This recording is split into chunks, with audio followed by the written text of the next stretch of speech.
বন্ধুরা, এই মুহূর্তে অত্যন্ত গুরুত্বপূর্ণ একটি নিউজ। আমরা দেখেছি যে গত 12ই জুন ইসরায়েল একতরফাভাবে ইরানে হামলা করার মাধ্যমে যে সফলতাটা পেয়েছিল, সেক্ষেত্রে ভূমিকা পালন করেছিল তাদের মোসাদ গোয়েন্দা সংস্থা।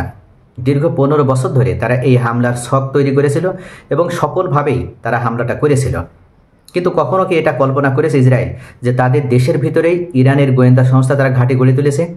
পাল্টা কিন্তু একটা বিস্ফোরক তথ্য প্রকাশিত হয়েছে, যে তথ্যের ভিত্তিতে দেখা যাচ্ছে যে ইসরায়েলের অভ্যন্তরে সম্প্রতি ইরানও তাদের একটা গোয়েন্দা কর্মতৎপর গোয়েন্দা ঘাঁটি গড়ে তুলতে সক্ষম হয়েছে।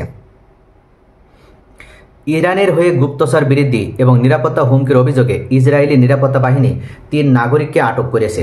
গোয়েন্দা সংস্থা শিন বেতের সহায়তায় গত মাসের 14 ও 15 তারিখের মাঝামাঝি সময়ে তাদেরকে গ্রেপ্তার করা হয়। অভিযুক্তদের বিরুদ্ধে আনুষ্ঠানিকভাবে অভিযোগ গঠন করে ইসরায়েলি কর্তৃপক্ষ। আটককৃতদের মধ্যে 2 জন টাইবেরিয়াস শহরের বাসিন্দা এবং অন্যজন জর্ডান উপত্যকার মোসাদ হামরা বসতির নাগরিক। অভিযোগ অনুযায়ী তারা ইরানি এজেন্টের সাথে নিয়মিত যোগাযোগ রক্ষা করছিলেন গোপন টেলিগ্রাম চ্যানেল ব্যবহারের মাধ্যমে। এই সংযোগ শুরু হয়েছিল চলতি বছরের মে মাসে। ইরানের পক্ষে কাজ করা এসব এজেন্ট নিজেদের পরিচয় দিতেন বামপন্থী হিসেবে। গোপন যোগাযোগে তারা ইসরায়েলি নাগরিকদের নানা লোভনীয় প্রস্তাব দিয়ে নিয়োগ করেছিল। এই চক্র আর্থিক লেনদেনেও যুক্ত ছিল, যার অধিকাংশই হতো ক্রিপ্টোকারেন্সির মাধ্যমে।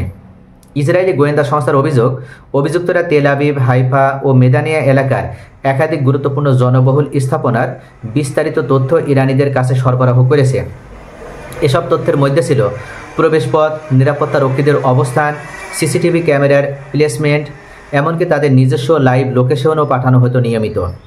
চার্জশিটে উল্লেখ করা হয়, ইরানি এজেন্টরা ইসরায়েলি এক গুপ্তচরকে বিদেশে সামরিক প্রশিক্ষণের প্রলোভন দিয়েছিল, যাতে সে পরবর্তী হত্যাকাণ্ডে অংশ নেয় এবং একটি দল গঠনের ব্যবস্থা করে। যদিও অভিযুক্ত সেই পরিকল্পনায় সম্পূর্ণ সাড়া দেয়নি, তবে অন্যান্য অ্যাসাইনমেন্টে অংশ নিয়েছিল। সবচেয়ে চাঞ্চল্যকর তথ্য হলো, ইরানে ইসরায়েলি হামলার কয়েক ঘন্টা আগেই হ্যাব গ্রুপ নামে একটি যোগাযোগ প্ল্যাটফর্ম থেকে ইরানিদেরকে সতর্ক করে বার্তা পাঠিয়েছিল অভিযুক্তদের একজন। হামলা শুরু হলে এক পর্যায়ে সে দুঃখ প্রকাশ করে পুনরায় বার্তা পাঠায় এবং ইরানিদের কাছ থেকে নির্দেশ পায় গ্রেনেড কেনা ও গাড়িতে অগ্নিসংযোগের জন্য। যদিও এসব কার্যক্রম শেষ পর্যন্ত সে সম্পন্ন করতে পারেনি, পরে তাকে নির্দেশনা দেওয়া হয় ইরানের ক্ষেপণাস্ত্র হামলার ভিডিও ধারণ করার জন্য, এমনকি প্রতিটি ভিডিওর জন্য অর্থ প্রদানের প্রস্তাবও দেওয়া হয়। ইরানের হয়ে গুপ্তচরবিদের অভিযোগ ইসরায়েলে নতুন নয়। অতীতেও এ ধরনের কাজে জড়িত থাকার অভিযোগে বেশ কয়েকজন ইসরায়েলি নাগরিক গ্রেপ্তার হয়েছিলেন। অন্যদিকে ইরানেও ইসরায়েলি গোয়েন্দাদের প্রভাব রয়েছে, বিশেষ করে অপারেশন রাইজিং লায়ন চলাকালে সংস্থাগুলোর তৎপরতা স্পষ্টভাবে দেখা গিয়েছে। তবে সম্প্রতি ইরানের পক্ষ থেকে যে এত বড় সফলতা লাভ করার মাধ্যমে ইরান স্বয়ং ইসরায়েলের ভিতরে তারা গোয়েন্দা তৎপরতা বা গোয়েন্দা ঘাঁটি গড়ে তুলতে সক্ষম হবে, এটা কিন্তু ইসরায়েল কখনো কল্পনা করতে পারেনি। ধারণা করা হচ্ছে যে এটা ইসরায়েলি গোয়েন্দাদের ব্যর্থতা, এমনকি ইরানি গোয়েন্দাদের সফলতা।